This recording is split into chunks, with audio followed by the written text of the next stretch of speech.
The 60th session of the United Nations Human Rights Council opened in Geneva under the shadow of one of the most searing warnings yet from the organization's top human rights official.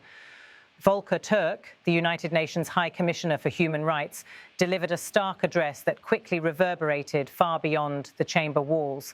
Türk, whose role places him at the forefront of monitoring and speaking out on global human rights crises, did not mince words when it came to Israel's ongoing war in Gaza and the political language being used around it.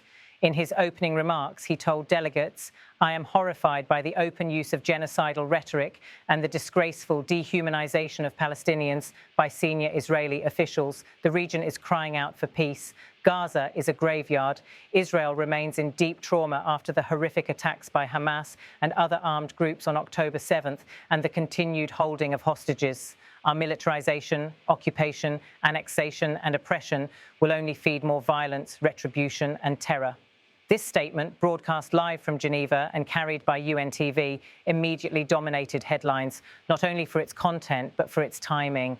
Nearly a year has passed since the October 7th attacks, yet the war continues to scar the Middle East, leaving a trail of devastation, death, and mounting international criticism. The phrase genocidal rhetoric, used directly by the UN rights chief, cut to the heart of the debate, now gripping the international community. While human rights advocates and legal scholars have long raised concerns about language coming from parts of the Israeli political establishment, this was the first time a sitting UN High Commissioner for Human Rights used such forceful terminology in an official opening address. By anchoring his remarks in both the suffering of Palestinians in Gaza and the trauma of Israelis since October 7th, Türk sought to strike a balance, acknowledging that pain is present on both sides. Yet his warning was clear. Rhetoric that dehumanizes an entire people risks not only fanning flames of violence, but crossing into the territory of international crimes. The imagery invoked by Türk's words was grim. Gaza, he said, has become a graveyard, a description that resonated painfully with those who have followed the relentless airstrikes, ground incursions, and humanitarian collapse in the enclave. For many diplomats in the chamber, the message was unmistakable.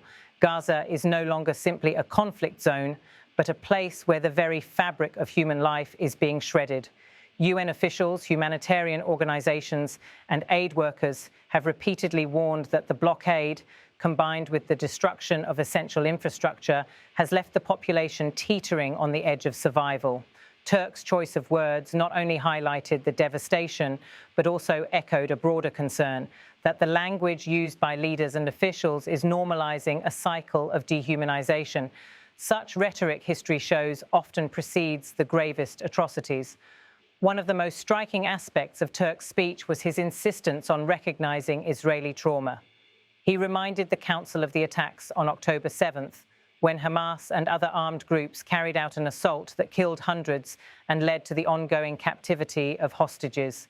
By stating that Israel remains in deep trauma after the horrific attacks by Hamas and other armed groups on October 7th and the continued holding of hostages, Türk acknowledged the psychological and societal scars left on Israeli society.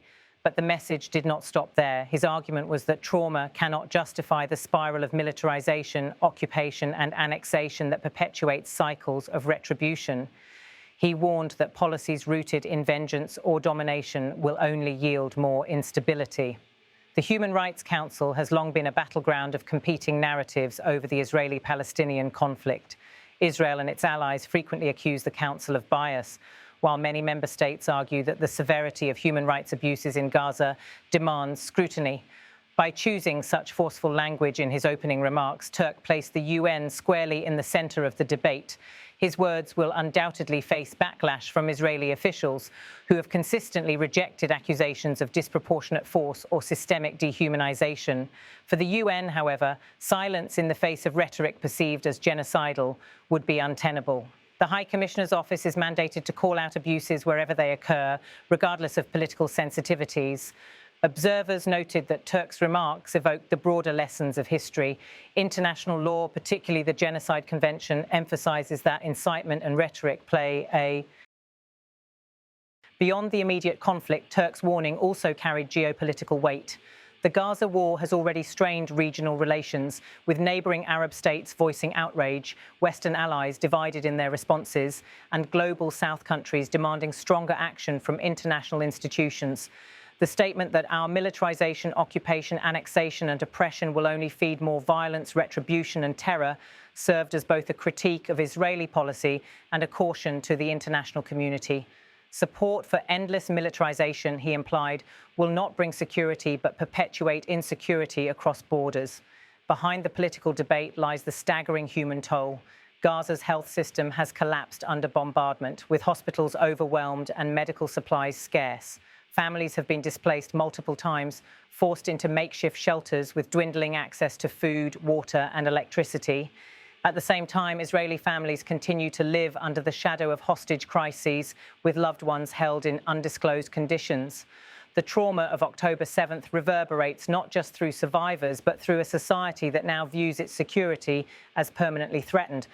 Turk's emphasis on both sides' suffering underscored the central dilemma: how to acknowledge pain without letting it justify further destruction.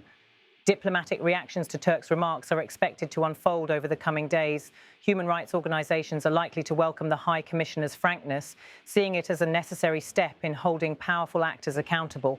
Israel, on the other hand, is expected to strongly reject the accusation of genocidal rhetoric, framing it as another example of UN bias. Allies of Israel may echo those concerns, while others may use Turk's words as leverage to push for renewed ceasefire negotiations and humanitarian access. What is certain is that the remarks have raised the stakes of the international conversation. By putting the term genocidal rhetoric into the official record of the Human Rights Council, Turk has made it far harder for the issue to be ignored or downplayed. As the session continued in Geneva, the tone of Turk's intervention lingered. It was not merely a critique of one side, but a broader plea for a different path forward. He emphasised that the region is crying out for peace. That simple yet profound observation resonated as both an acknowledgement of desperation and a call to action. For a region where cycles of violence seem endless, the reminder was clear: without addressing the roots of oppression and dehumanization, peace will remain elusive. The opening of the 60th session of the Human Rights Council was marked not by routine procedural speeches, but by a bold declaration that words matter. Volker Türk's statement underscored the UN's role as a moral voice in international affairs, even when that voice is controversial or unwelcome. His warning about genocidal rhetoric will likely be dissected, debated, and dismissed by some, but it has already altered the tone of the global conversation about Gaza. By bringing language itself into focus, Türk reminded the world that human rights violations begin not only with actions on the ground, but with the words that justify them. As the war grinds on and the toll deepens, one truth stands out from his message: rhetoric has the power to shape reality, for better or for worse. In a time when Gaza is described as a graveyard and Israel remains haunted by trauma, the choice of words and the values they represent has never been more consequential. I'm horrified by the open use of genocidal rhetoric and the disgraceful dehumanization of Palestinians by senior Israeli officials. The region is crying out for peace. Gaza is a graveyard. Israel remains in deep trauma after the horrific attacks by Hamas and other armed groups on 7 October and the continued holding of hostages. Further militarization, occupation, annexation and oppression will only feed more violence, retribution and terror.